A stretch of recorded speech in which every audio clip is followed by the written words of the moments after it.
آیت الکرسی کے اندر باری تعالیٰ کی چند صفات کا بیان کیا گیا تھا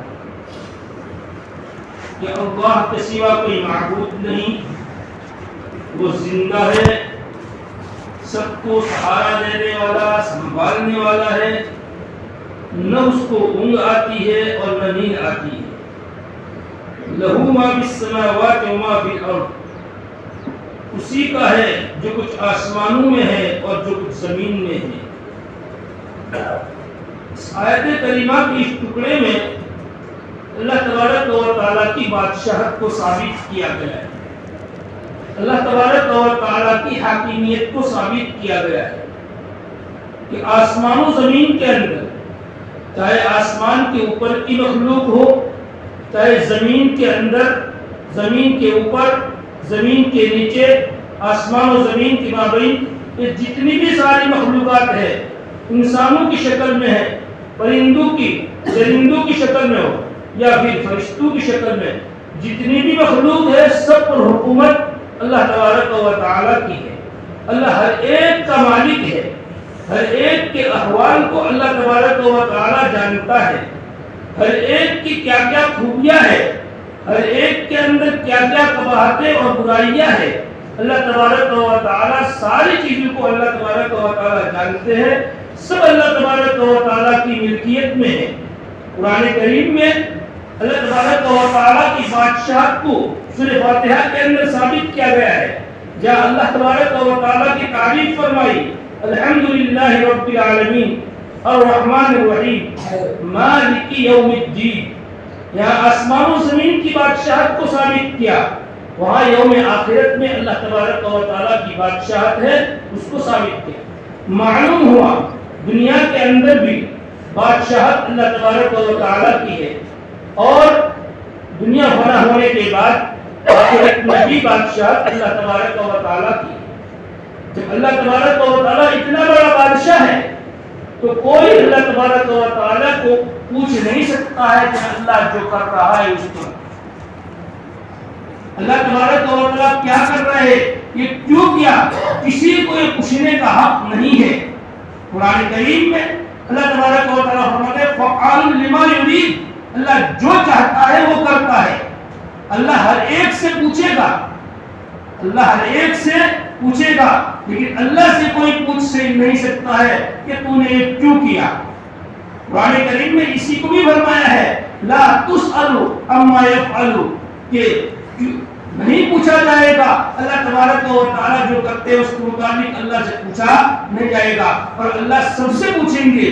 تو اللہ تبارک و تعالیٰ کی حاکمیت، اللہ تبارک و تعالیٰ کی بادشاہت اتنی زبردست ہے کہ آسمانوں پر بھی اس کی حکومت چلتی ہے، زمینوں پر بھی اس کی حکومت چلتی ہے، بلکہ بڑی بڑی مخلوق، فرشتے، ایک فرشتہ اتنا بڑا ہے کہ پورے آسمان و زمین سما جائے، اتنا بڑا فرشتہ ہے۔ اللہ تبارک و تعالیٰ کی حکومت اس پر بھی چلتی ہے، وہ ایک پر بھی اللہ کی اجازت کے بغیر اور حکم کے بغیر نہیں مار سکتا۔ یہاں ایک سوال یہ پیدا ہو سکتا ہے، جو اللہ کی بادشاہت اتنی بڑی ہے، کوئی اللہ تبارک و تعالیٰ سے کہہ نہیں سکتا، کوئی پوچھ نہیں سکتا، تو کوئی سفارش تو کرے، اللہ سے سفارش کر سکتا ہے کسی، تو اللہ تبارک و تعالیٰ نے اس آیت کریمہ میں فرمایا کسی کو اللہ کی اجازت کے بغیر سفارش کرنے کا بھی حق نہیں ہے۔ آگے اس کی طرف اشارہ فرمایا اور فرمایا من ذا الذی یشفع عنده الا بإذنہ، کون ہے جو سفارش کرے اس کے پاس مگر اس کی اجازت سے، یعنی اس کی اجازت کے بغیر کوئی اللہ تبارک و تعالیٰ کے سامنے سفارش کے لیے اپنی زبان کو ہلا بھی نہیں سکتا ہے۔ اللہ تبارک و تعالیٰ نے اپنے مخصوص بندوں کو مخصوص موقعوں پر سفارش کی اجازت عطا فرمائی ہے، جس نبی کریم صلی اللہ علیہ وسلم کو اللہ تبارک و تعالیٰ نے سفارش کی اجازت عطا فرمائی ہے، جس کو شفاعت کبریٰ کہا جاتا ہے، جو کسی کو یہ حاصل نہیں ہے کہ اللہ کے نبی علیہ السلام کو اللہ تبارک و تعالیٰ نے یہ کیا ہے یہ عطا فرمایا ہے کہ اللہ تبارک و تعالیٰ نے یہ مقام اللہ کے نبی علیہ السلام کو عطا فرمایا ہے، جس کو مقام محمود کہتے ہیں، کہ کل قیامت کے دن میدان محشر میں سارے لوگ، ساری امت ساری قومیں ہر ایک پریشان ہوگی اور ہر ایک نبی کے پاس جائیں گے، لیکن کوئی نبی سفارش نہیں کرے گا کہ حساب کتاب شروع ہو جائے، ایسی سفارش کوئی نہیں کرے گا۔ آخر میں اللہ کے نبی علیہ السلام کے پاس جائیں گے اور اللہ کے نبی علیہ السلام سفارش فرمائیں گے۔ اسی کو مقام محمود کہا گیا ہے۔ کہ مقام محمود کا مقام جو ہے یہ اللہ تبارک و تعالی نے خصوصی طور پر نبی علیہ السلام کو عطا فرمایا ہے۔ تو جن کو اللہ تبارک و تعالی نے چاہے شفاعت صغری ہو یا شفاعت کبری ہو، جو اجازت اللہ نے عطا فرمائی ہے وہی سفارش کر سکتے ہیں، ورنہ اس کے بغیر کوئی سفارش نہیں کر سکتا۔ جو مشرکین یہ کہا کرتے ہیں کہ یہ لوگ ہمارے دیوی دیوتا یا فلانے جو ہیں یہ اللہ کے پاس ہمارے سفارشی ہے، اللہ تبارک و تعالی نے فرمایا کوئی نہیں ہے جو میرے پاس سفارش کرے جس کو اجازت ملے، اور اجازت اللہ کس کو دے گا؟ اللہ اپنے نیک اور محبوب بندوں کو اللہ عطا فرمائے گا۔ مشرکین میں سے کسی کو، ان بتوں کو کسی کو اللہ تبارک و تعالی سفارش عطا نہیں کرے گا۔ یعلم ما بین ایدیہم وما خلفہم، اگلی اور پچھلی ساری باتوں کو جانتا ہے جو سامنے ہے اور جو پیچھے ہے۔ سامنے ہے اس سے کیا مراد ہے؟ سامنے سے ہے اس سے مراد یہ ہے کہ موت زندگی کے اندر پیدا ہونے کے بعد کے جتنے بھی احوال ہیں، جتنے بھی حالات ہیں، اللہ تبارک و تعالیٰ اس کو بھی جانتے ہیں، اور پیدا ہونے سے پہلے کے جتنے احوال ہیں، انسان ابھی پیدا ہوا بھی نہیں ہے، ماں کے پیٹ بلکہ ماں کے پیٹ میں نہیں، ہوا کے ذرات کے اندر اور ریت کے ذرات میں، ہوا کے جوقوں میں ہے، اس کے احوال کیا ہے اللہ تبارک و تعالیٰ کو یہ سب معلوم ہے۔ کہ اسی لیے پیدا ہونے سے پہلے احوال کو بھی اللہ جانتا ہے اور پیدا ہونے کے بعد کے احوال کو بھی اللہ تبارک و تعالیٰ جانتا ہے۔ یا یعلم ما بین ایدیہم وما خلفہم سے غیب کی باتوں کو بھی اللہ جانتا ہے، اور جو حاضر کی باتیں ہیں عالم الغیب والشہادت، جو موجودہ سامنے احوال ہے، سامنے جو ہے اس کو بھی جانتے ہیں، جس کو ہماری آنکھیں دیکھتی ہے اللہ اس کو بھی جانتا ہے، جو ہمارے پردے میں ہے اللہ اس کو بھی جانتا ہے۔ اللہ تبارک و تعالیٰ کے لیے کوئی چیز پوشیدہ اور چھپی ہوئی نہیں ہے۔ غیب کو بھی اللہ تبارک و تعالیٰ جانتا ہے اور حاضر اور موجود کو بھی اللہ تبارک و تعالیٰ جانتا ہے۔ اللہ تبارک و تعالیٰ کی یہ صفت علم اتنی بڑی ہے، وَلَا يُحِيطُونَ بِشَيْءٍ مِّنْ عِلْمِهِ إِلَّا بِمَا شَاءَ، کہ اس کے معلومات میں سے کسی چیز کا احاطہ نہیں کر سکتے ہیں مگر جس کو اللہ چاہے۔ ہاں، اللہ کی معلومات اتنی بڑی ہے، اللہ کے علم اتنا بڑا ہے کہ اللہ کے علم میں سے، اللہ کی معلومات میں سے کوئی حاصل نہیں کر سکتا، اتنا ہی حاصل کر سکتا ہے، اتنا ہی سیکھ سکتا ہے، اتنا ہی علم حاصل کر سکتا ہے جتنا اللہ تبارک و تعالیٰ چاہے، اس سے ایک رتی برابر زیادہ حاصل نہیں کر سکتے۔ اللہ تبارک و تعالیٰ کا علم ہر چیز کو محیط ہے، اور بندے کے پاس جو علم ہے یہ معمولی سا علم ہے، اتنا معمولی سا علم ہے۔ کسی نے مثال دے کر سمجھایا کہ ایک سوئی سمندر کے اندر ڈالے اور سمندر سے سوئی کو نکالے، اور سوئی پر جو پانی لگا ہے، سمندر میں سے کتنا پانی آیا ہے، اتنا پانی جو بندوں کے پاس جو علم اللہ نے عطا فرمایا ہے، بلکہ سوئی میں تو پانی زیادہ ہے، بندوں کا علم اس سے بھی کم ہے اللہ کے علم کے مقابلے میں۔ تو اللہ تبارک و تعالیٰ جب کسی کو علم عطا فرمائے تو اس کو اللہ تبارک و تعالیٰ کا شکر ادا کرنا چاہیے، یہ نہیں کہ علم کی وجہ سے کبر اور تکبر کے اندر مبتلا ہونا چاہیے۔ اللہ تبارک و تعالیٰ کے سامنے سبحانک لا علم لنا الا ما علمتنا، یہ اللہ سے مانگنا چاہیے، شکر ادا کرنا چاہیے کہ تو نے جو کچھ ہمیں بتلایا ہے، جو تو نے ہمیں سکھایا ہے، کہ اللہ تیری ذات پاک ہے، اتنا ہی ہمارے پاس ہے، ورنہ پورا علم تو تیرے پاس ہے۔ تو اللہ تبارک و تعالیٰ کی صفت علم اتنی بڑی ہے۔ وسع کرسیہ السماوات والارض، اور اس کی کرسی آسمان و زمین کو سمائے ہوئے ہے۔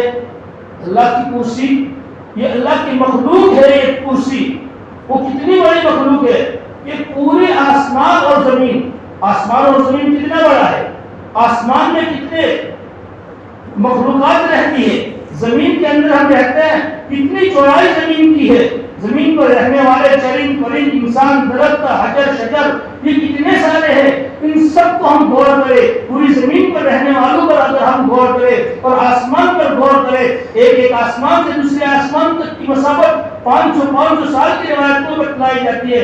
اتنے بڑے آسمان، اتنے بڑے زمین کا پھیلاؤ ذرا غور تو کریں کتنی بڑی ہے کہ انسان پورے آسمان و زمین کی سیر نہیں کر سکتا کسی بھی صورت میں. تب بھی یہ کرسی اللہ کی مخلوق جو ہے پورے آسمان اور زمین کو سمائے ہوئے ہیں. روایت میں آتا ہے کہ اللہ کے رسول صلی اللہ علیہ وسلم سے پوچھا گیا کہ اللہ کے رسول یہ کرسی کیا ہے؟ وسع کرسیہ السماوات والارض، یہ کرسی ہے کیا؟ اللہ کے رسول صلی اللہ علیہ وسلم نے فرمایا یہ کرسی اتنی بڑی ہے، اللہ تبارک و تعالیٰ کی ایک مخلوق ہے اور وہ اتنی بڑی ہے کہ اگر بہت بڑے میدان کے اندر انگوٹھی کا حلقہ جو ہے، انگوٹھی کے حلقے کو اگر ڈال دیا جائے تو کتنا چھوٹا سا معلوم ہوتا ہے. تو یہ کرسی کے سامنے آسمان و زمین اس انگوٹھی کے حلقے کے برابر ہے. اتنی بڑی کرسی ہے.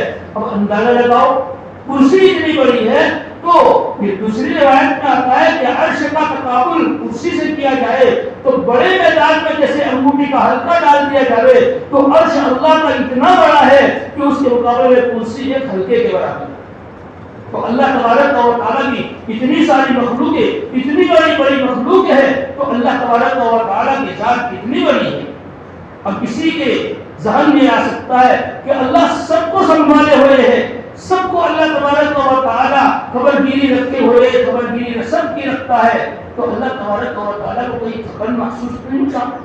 ان کی نگرانی، ان کی حفاظت، ہمیں ایک معمولی چیز کی اوپر نگراں مقرر کر دیا جاتا ہے، معمولی چیز کے لیے حفاظت کے لیے مقرر کیا جاتا ہے. تو 24 گھنٹے اگر کہا جائے رات اور دن جگتے رہو اور اس کی حفاظت کرتے رہو تو ہم دوسری رات آتے آتے ہم تھک جاتے ہیں اور ہم عاجز ہو جاتے ہیں. وَلَا يَئُودُهُ حِفْظُهُمَا. اللہ تبارک و تعالیٰ کی قدرت کا اندازہ تو دیکھیے، اللہ تبارک و تعالیٰ کتنا بڑا قدرت والا ہے کہ اللہ تبارک و تعالیٰ کو ان دونوں کی حفاظت نہیں کر پاتا. وَلَا يَئُودُهُ حِفْظُهُمَا. ان دونوں کی حفاظت اللہ تبارک و تعالیٰ کو کر پاتا نہیں ہے. وَهُوَ الْعَلِيُّ الْعَظِيمُ. اور وہ بلند و بالا ہے اور عظمت والا ہے، عالی شان ہے، عظمت والا ہے. یہ اللہ تبارک و تعالیٰ کی 10 صفاتوں کو بیان کیا گیا ہے اس آیت کریمہ میں. اسی لیے اس آیت کریمہ کو قرآن کریم کی سردار کہا گیا ہے. سید آیات القرآن الکریم، قرآن کریم کی آیتوں کے سردار اس آیت کریمہ کو کہا گیا ہے. حضرت ابن عمر رضی اللہ تعالیٰ عنہ راوی ہے کہ حضرت عمر رضی اللہ تعالیٰ عنہ ایک مرتبہ مجمع میں تشریف لائے، سب کے بیچ میں تشریف لا کر حضرت عمر رضی اللہ تعالیٰ عنہ نے سب سے سوال کیا، پوچھا کہ قرآن کریم میں عظمت والی آیت کون سی؟ قرآن کریم میں سب سے بڑی عظمت والی آیت کون سی؟ ایک سوال یہ کیا. دوسرا سوال یہ کیا کہ قرآن کریم میں سب سے انصاف کو بتلانے والی آیت کون سی ہے؟ تیسرا سوال کیا کہ سب سے زیادہ خوف دلانے والی آیت کون سی؟ چوتھا سوال کیا سب سے زیادہ امید کو بڑھانے والی آیت کون سی؟ یہ 4 سوال حضرت عمر رضی اللہ تعالیٰ عنہ نے صحابہ کے مجمع میں فرمائے. عظمت والی آیت کون سی؟ امید والی آیت کون سی؟ سب سے زیادہ خوف والی آیت کون سی؟ اور سب سے زیادہ عدل والی آیت کون سی؟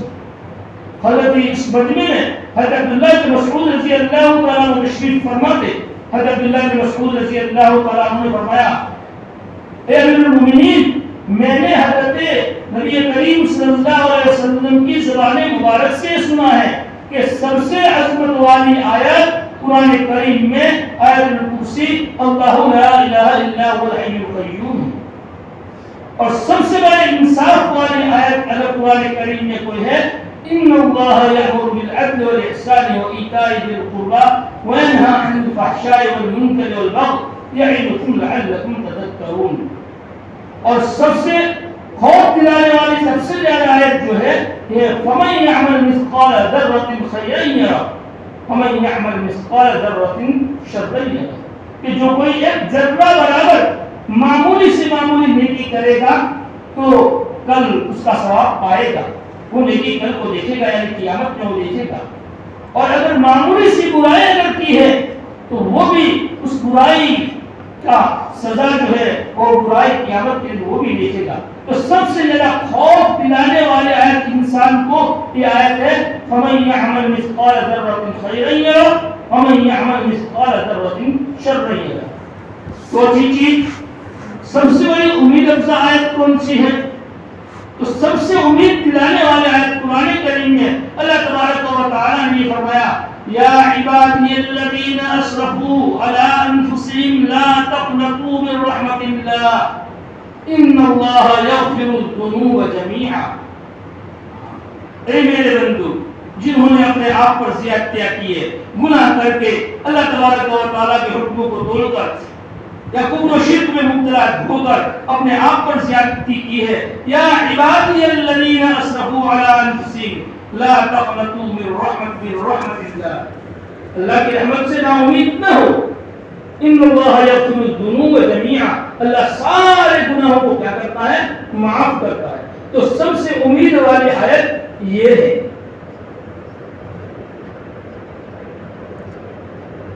آگے اللہ تبارک و تعالی فرماتے ہیں لا اکراہ فی الدین، دین میں کوئی زبردستی نہیں ہے، دین کے بارے میں کوئی زبردستی نہیں ہے. اور تبین الرشد من الغی، ہدایت گمراہی سے واضح ہو چکی ہے، ہدایت گمراہی سے کھل چکی ہے، الگ ہو چکی ہے. اس آیت کریمہ کے شان نزول کے سلسلے میں ابو داؤد، نسائی، ابن حبان کے اندر حضرت ابن عباس رضی اللہ تعالی عنہ کا مقولہ نقل کیا گیا ہے کہ مدینہ میں جب تک اسلام نہیں آیا تھا، مدینے میں اسلام سے پہلے جب کسی عورت کا بچہ زندہ نہیں رہتا تھا تو وہ عورتیں منت مانا کرتی تھی. وہ یہ منت مانتی تھی کہ اگر ہمارا کوئی بچہ زندہ رہا تو ہم اس بچے کو یہودی بنا دیں گے. اور جس عورت کا بچہ زندہ رہتا وہ عورت اپنی اس منت کو پوری کر کے اس کو یہودی بنا لیتا. اللہ کے رسول صلی اللہ علیہ وسلم نے جب غزوہ بنو نذیر کے موقع پر بنو نذیر کو جلا وطن کیا ان کی بدمعاشیوں کی وجہ سے، تو اس وقت تک اکثر وہ بچے جو تھے وہ انصار کے تھے. وہ انصار عورتیں منتیں مانا کرتی تھی تو اکثر بچے انصار کے تھے. تو انصار نے یہ فرمایا کہ ہم اپنے ان بچوں کو جلا وطن نہیں ہونے دیں گے، یہود کے ساتھ جانے نہیں دیں گے، یہ ہمارے بچے ہیں. اب یہود کہنے لگے کہ یہ تو یہودی بنا دیے گئے، ہم ان کو لے جائیں گے. انصار نے کہا کہ ہمارے بچے ہیں، ہم تمہارے ساتھ جانے نہیں دیں گے.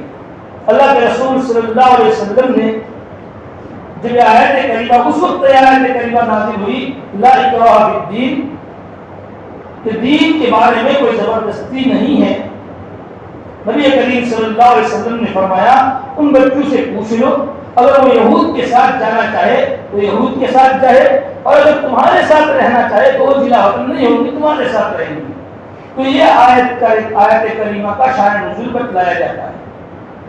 دوسرا ایک اور شان نزول بتلایا جاتا ہے کہ انصار عورتیں یہود کے یہاں اپنے بچوں کو دودھ پلانے کے لیے دیا کرتی تھی. یہود جو ہے انصار کے بچوں کو دودھ پلاتی تھی، اور جب دودھ ان کے یہاں پینے جاتے تھے تو یہود اپنے رنگ میں ان کو رنگ لیتے تھے. اب جب یہود بنو نذیر کو جب جلا وطن کیا تو یہ بچے بھی ان کے ساتھ ہو لیے. ان کے ولیوں نے بچوں کو روکا، ماں باپ نے اور قوم کے جو ذمہ دار انصار کے جو ذمہ دار تھے انہوں نے بچوں کو روکا ان کے ساتھ جانے سے. تو بچوں نے کہا کہ نہیں، ہم تو یہودی ہیں، ہم ان کے ساتھ چلے جائیں گے یا ہم ان کا مذہب اختیار کر لیں گے. اس وقت آیت کریمہ نازل ہوئی لا اکراہ فی الدین، کہ دین کے سلسلے میں کوئی زبردستی نہیں ہے، جو جس کے ساتھ وہ جانا چاہے ان کو جانے. اب یہاں ایک سوال یہ ہوتا ہے کہ عام مطلب لوگوں کی زبانوں پر یہ ہے کہ دین میں زبردستی نہیں، دین میں زبردستی نہیں. اس آیت کریمہ کا غلط استعمال کیسا کرتے ہیں؟ دیکھیے آیت کریمہ کا شان نزول کس کے بارے میں ہے؟ دین کے بارے میں زبردستی نہیں ہے. یعنی کفر اور ایمان کا مسئلہ ہے۔ حضرت عمر رضی اللہ تعالیٰ عنہ نے ایک نصرانی بڑھیا کو اسلام کی دعوت دی، تو نصرانی بڑھیا نے حضرت عمر کی دعوت قبول نہیں کی اور کیا کہا کہ انا عجوز کبیرۃ والموت الی قریب، کہ میں تو ایک خشک بڑھیا ہوں، قریب المرد ہوں۔ حضرت عمر رضی اللہ تعالیٰ عنہ نے اس کو چھوڑ دیا کہ بھئی اس پر کوئی زبردستی مت کرو، لا اکراہ فی الدین، اکراہ کا تعلق عقیدے سے نہیں ہے۔ اب آیت کریمہ میں فرمایا قد تبین الرشد من الغی، ہدایت گمراہی سے واضح ہو چکی ہے۔ اللہ کے رسول صلی اللہ علیہ وسلم نے معجزات کے ذریعے سے، دلائل عقلیہ اور نقلیہ کے ذریعے سے، مثالوں کے ذریعے سے پوری ہدایت کو کھول کر امت کے سامنے رکھ دی کہ ہدایت کیا ہے، گمراہی کیا ہے، ہدایت کیا ہے اور ضلالت کیا ہے، صحیح راستہ کیا ہے، غلط راستہ کیا ہے، شیطان والا راستہ کیا ہے، اللہ تک پہنچنے کا راستہ کیا ہے۔ وہ سارے دونوں راستوں کو اللہ کے نبی علیہ السلام نے مثالوں کے ساتھ کھول کر بیان فرمایا۔ تب تبین الرشد من الغی، الگ ہو چکی ہدایت گمراہی سے، بالکل واضح اور کھل کر سامنے آ چکی۔ اب دین میں کسی پر زبردستی کیا، اب جب اس کے سامنے حقیقت کیا ہے، اسلام میں کیا خوبیاں ہے، اسلام میں کیا بھلائیاں ہے، اسلام میں کیا نورانیت ہے، ہدایت میں کیا نورانیت ہے، اور کفر اور شرک میں کتنی اندھیریاں ہیں، جب ساری چیزیں کھل کر آ گئی تو کسی پر زبردستی کرنے کا کیا مطلب ہے؟ زبردستی نہیں، وہ ساری چیزیں وہ روزے روشن کی طرح بالکل اس کے سامنے آ گیا ہے۔ حقیقت پھل کیا ہے، میٹھا کیا ہے، کڑوا کیا ہے، غلط کیا ہے، پورا کیا ہے اور اچھا کیا ہے، وہ دیکھ رہا ہے تو دیکھ کر اپنا فیصلہ کرے، لا اکراہ فی الدین۔ دوسری بات کہ اکراہ کا تعلق قول، افعال اور عقیدے ان تینوں کے ساتھ، تو اس کا تعلق عقیدے سے، عقیدے میں اکراہ معتبر نہیں ہے۔ زبردستی اگر کسی پر کوئی کی گئی ہے اور اس کا تعلق عقیدے سے ہے تو وہاں اکراہ اور زبردستی کرنا کارگر نہیں ہوگا، کیونکہ ایمان کا تعلق قلب سے ہے۔ ایمان کا اہم رکن قلب ہے، تصدیق بالقلب ہے، دل سے ماننا، دل سے تصدیق کرنا، زبان کا اقرار، زبان سے کلمہ پڑھنا، اس لیے اعضاء جوارح سے ایمانی اعمال کرنا، یہ شرط اور شرط کے درجے میں ہے، اور اصل جو رکن جو ہے وہ تصدیق بالقلب ہے، دل سے ماننا یہ ہے۔ اب زبردستی کسی پر کی گئی تو اس کا تعلق عقائد سے، اقرار کا تعلق نہیں ہے۔ اسی لیے قرآن کریم میں الا من اکرہ وقلبہ مطمئن بالایمان، اگر کسی پر کلمہ کفر ادا کرنے پر زبردستی کی گئی ہے اور اس کو مجبور کیا گیا ہے اور اس نے اپنی زبان سے کلمہ کفر اور کلمہ شرک کا رام رام یا جی جی یا بھگوان اس طریقے سے کلمات کفر کے بول دیے اس نے، اور اس کا دل ایمان پر مطمئن ہے، تو کوئی حرج نہیں ہے، کوئی حرج۔ ایمان سے اگر اس نے عقیدے کو بگاڑا ہے اور دل سے اگر اس نے کلمہ کفر ادا کیا ہے تو اس صورت میں وہ ایمان سے خارج ہو جائے گا۔ لہذا لا اکراہ فی الدین، دین میں جو اس کا تعلق تو عقیدے سے ہے، اب زبردستی کرنے کا کیا مطلب؟ بہت سے لوگ اس آیت کریمہ کو آڑ بناتے ہیں۔ جب دین کی دعوت دی جاتی ہے، نماز کے لیے بلایا جاتا ہے اور دین کی طرف بلایا جاتا ہے تو لا اکراہ فی الدین، ارے بھائی تو لا اکراہ فی الدین کہہ رہا ہے، تو کس جگہ پر کھڑا ہے؟ تو ایمان والا ہے یا شرک اور کفر والا ہے؟ لا اکراہ فی الدین تو کس کے لیے ہے؟ اس آیت کریمہ کے سارے نزول کو تو دیکھو، حضرت عمر کا فرمان تو دیکھو، کس کی طرف جا رہا ہے؟ تو وہ تو کون کہہ رہا ہے اس کے بارے میں لا اکراہ فی الدین؟ جو کافر ہے ان کو دین کو ایمان پر لانے کے لیے زبردستی نہ کرو۔ یہاں سوال یہ ہوگا پھر جہاد، لوگ اعتراض کرتے ہیں کہ اسلام تو پھیلا ہے تلواروں کے زور سے، قرآن کریم کو کہتا ہے لا اکراہ فی الدین، اور جہاد کے ذریعے سے لوگوں کو ایمان کی طرف مائل کیا گیا ہے۔ یہ بات غلط ہے، ایسا نہیں ہے، بلکہ جہاد ایمان سے کفر کی طرف لانے کے لیے نہیں ہے، بلکہ کفر کے فتنے کو مٹانے کے لیے ہے۔ قرآن کریم میں اللہ تبارک و تعالی نے فرمایا ہے وَقَاتِلُوهُمْ حَتَّى لَا تَكُونَ فِتْنَةٌ، ان سے اس وقت تک قتال کرتے رہو جب تک کہ فتنہ نہ رہے، یا فتنے سے مراد کفر اور شرک ہے۔ اسی لیے یہاں اللہ تبارک و تعالی نے جو لا اکراہ فی الدین، اس کو جہاد کو آڑ بنا کر اس کو اعتراض نہیں کیا سکتا ہے۔ جہاد تو اس لیے ہے جس طریقے سے پھوڑا ہوتا ہے مگر اس کو ٹھیک کرنے کے لیے نشتر لگانا پڑتا ہے، تو جنہوں نے کفر اور شرک میں خوب زیادتیاں کی ہے اور بدماشیاں کی ہے، آگے بڑھے ہیں، ان کو نشتر لگانے کے لیے یہ جہاد کا حکم آیا ہے۔ ورنہ تو پھر جزیہ لے کر ان کو امن دینا، بہت سے ایسے ہے کہ جن کو جزیہ دیا گیا اور ان کو اسلامی حکومت میں رکھا گیا۔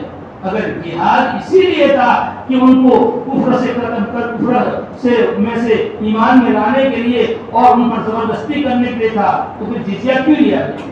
ان کو اپنی حکومت میں، اسلامی حکومت میں جزیہ لے کر رکھا گیا، ان پر وہی احکام جاری کیے گئے۔ اسی طریقے سے اللہ کے نبی علیہ السلام کا فرمان عین جہاد کے موقع پر یہ تھا کہ بچوں کو نہ چھیڑنا، عورتوں کو نہ چھیڑنا، بوڑھوں کو نہ چھیڑنا، جو پادری قسم کے جو عبادت گزار ہے ان کو نہ چھیڑنا۔ کہ اللہ کے رسول صلی اللہ علیہ وسلم نے یہ فرمایا کہ کیوں، یعنی جو کفر اور شرک کے اندر فتنہ پھیلانے والے نہیں ہیں ان کو نہ چھیڑو، جو فتین ہے کہ فتینوں کو فتنے کو دبانے کے لیے اور ختم کرنے کے لیے جہاد ہے۔ کسی کو کافر کو کفر سے ایمان پر لانے کے لیے جہاد اور زبردستی کرنے کے لیے نہیں ہے۔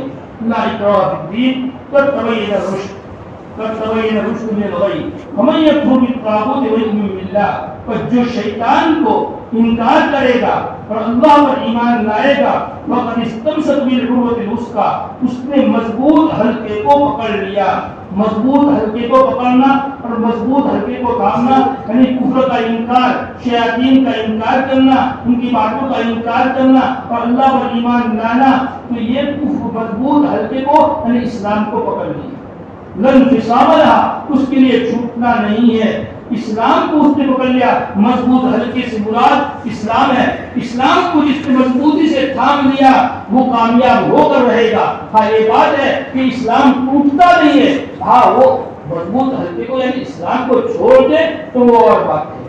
واللہ سمیع علیم، اللہ تبارک و تعالی سننے والے ہیں۔